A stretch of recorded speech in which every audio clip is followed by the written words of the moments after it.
Hey guys, Matt here. And today I'm at the field taking a look at two discs you've probably never heard of because they're pretty new, and until recently I had never heard of them either. They're two slightly overstable mid-ranges from European companies that are on the new side. We have the Disctroyer MR5 Skylark. It's a slightly overstable mid-range rated at 5402 from the brand new company Disctroyer in Estonia. They're the first disc company from Estonia. And as it increasingly rains on me out here, I'll tell you a little bit about what we know about their discs. They color code them. So the blues are putters, the reds are mid-ranges, and the whites are drivers.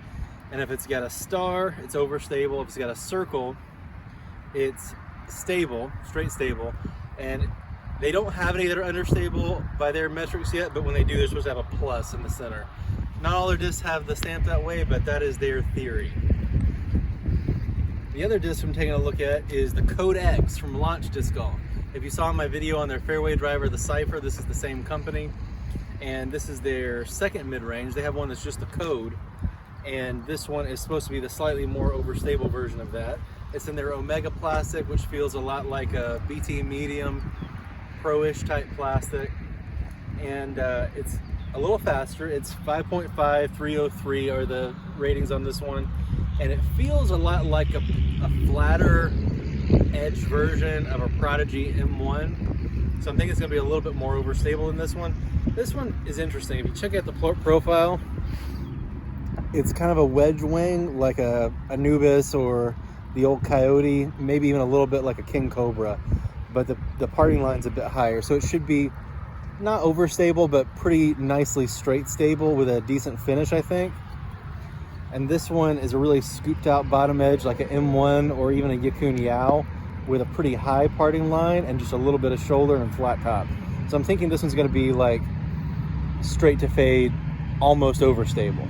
Let's give them a look, see how they do.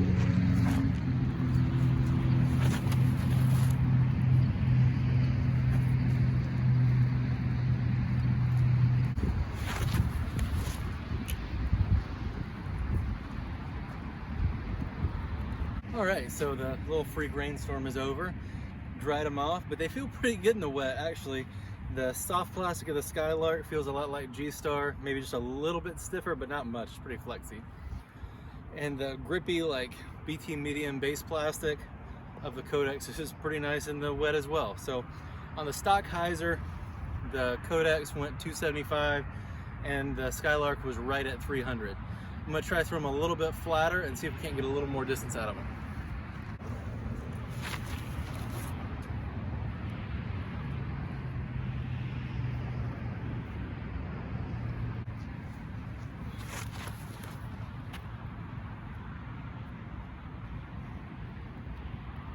Okay, so on the backhand throw, a little more flat. The Skylark went a little further. Instead of right at 300, it was like 312. Held the slight hyzer basically the whole way. Not much turn, very little fade. Hit the ground and stuck. That's exactly what you want out of your straight stable mid-range. I really like that throw. The Codex, however, was a little bit quicker. It got out to 325, and then it held the slight anhyzer I gave it a long way, and then it hit the ground and got a little forward skip. So this one's reminding me more and more of the Prodigy M1, which is kind of funny because they're both overstable, but not really overstable. Like, they're really good for straight to fade like a Champ Rock or a Buzz OS or something, but it's not going to be really overstable like a Justice or a Crossbow, something where you're really going to have to torque on it to get to go anywhere. So they're overstable, but not really overstable. I'm gonna try them on a couple forehand lines now and see how we can do with those.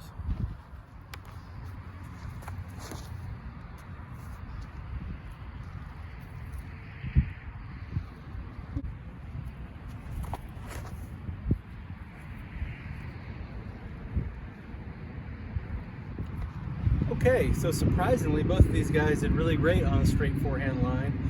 I don't usually like the straight stable mid-ranges for that type of shot, but on a little bit of hyzer, they did great. The Skylark was right at 300 again, and the Codex was right alongside it, like 305.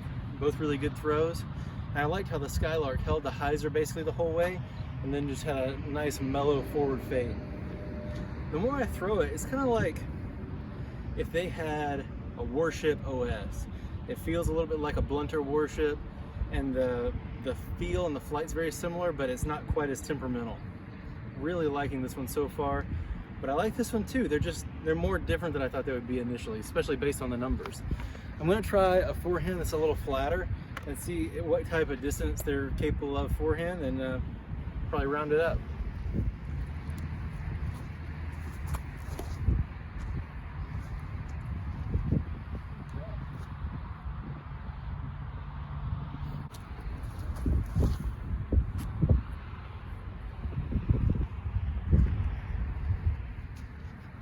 Okay, so on those flat forehands, both mid-ranges did really well.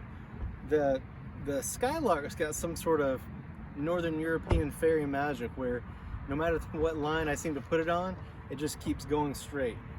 I threw it on a backhand hyzer, forehand hyzer. It plays a little bit, but it goes pretty straight and decently glidey.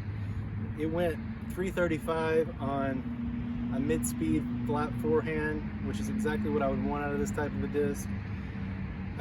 Really great overall, and I think like a warship OS is a great way to describe this, or even a slightly faster Anubis.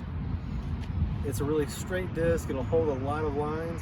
It feels just a tiny bit funky in the hand like a warship does, but really liked it. The codecs, despite their similarities in the numbers, this is a completely different type of mid-range. This is a power thrower's backhand mid-range. You can throw it on a lot of lines. It's going to come back. It's going to spike. I didn't find it quite as comfortable for the forehand grip because of this little bit of shoulder it's got, but overall it did well with both forehand lines and was decently long both ways. It reminds me a lot, I think I've said it several times now, but the Prodigy M1, not incredibly glidey as the 3 would indicate here, but it's fast enough to get some really good forward penetration and a reliable fade. This is exactly the type of mid-range I like as my main workhorse backhand mid-range. I will say that these are I think they're the same price on Infinite Disc. I think they're both $16.99, so basically $17 US. This plastic is nicer than this plastic for the money.